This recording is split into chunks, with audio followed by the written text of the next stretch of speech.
اعوذ باللہ من الشیطان الرجیم بسم اللہ الرحمن الرحیم وبہ نستعین۔ گزشتہ درس میں حرف ثا کے بارے میں ہم نے بیان کیا کہ حرف ثا کو ادا کرتے وقت نو کے زبان دانتوں سے باہر آتی ہے۔ اث، اث، اث، کو سر نہ کہ کوثر۔ اسی طرح مثقال نہ کہ مسقال۔ تو یہ بات ہو گئی الحمدللہ۔ اسی طریقے سے ہی، اسی جگہ سے ہی جہاں سے ثا ادا کیا ہم لوگوں نے، اسی جگہ سے حرف ذال بھی ادا ہو جائے گا، جس کو پاک و ہند میں زے سے تعبیر کرتے ہیں، زے سے ادا کرتے ہیں، حالانکہ مخرج عربی میں بالکل الگ ہے۔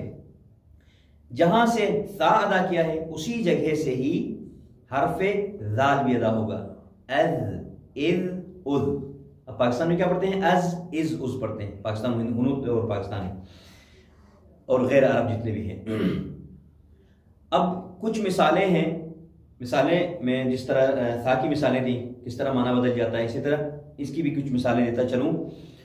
کسی بھی حرف کو سیکھنے کے لیے میں نے عرض کیا تھا کہ جس حرف کو آپ نے سیکھنا ہے اس کو ساکن کرنا ہے، اور اس سے پہلے تینوں حرکات کے ساتھ حمزے کو، از، اذ، اذ۔ اسی طرح سا، اث، اث، اث۔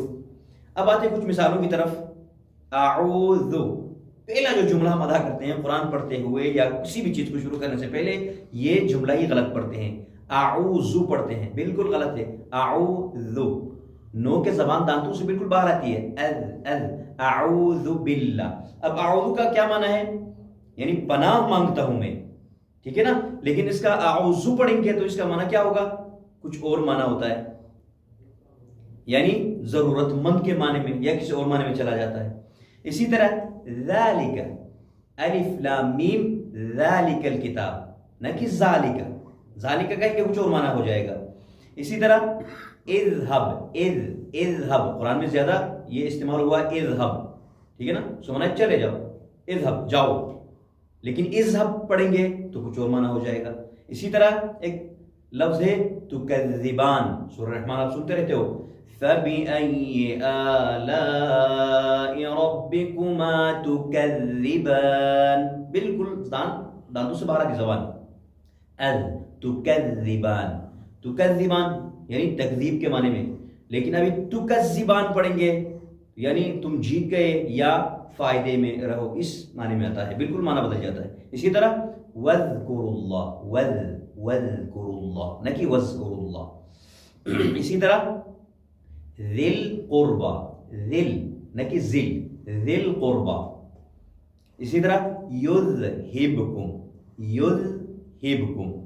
اسی طرح آتے ہیں تُذِلُّ، دیکھیں تُذِلُّ، زال، تُذِلُّ کا معنی ذل، ذلیل ہونے سے، ذلیل ہوا۔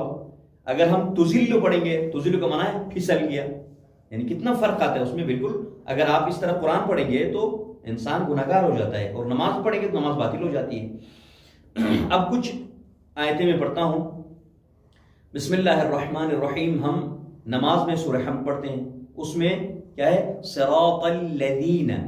اب کیا پڑھتے ہیں؟ پاک ہند میں یہ مشہور ہے غلط العام، صراط الذین، لذین غلط ہے، صراط الذین، اذ، اذ، صراط الذین۔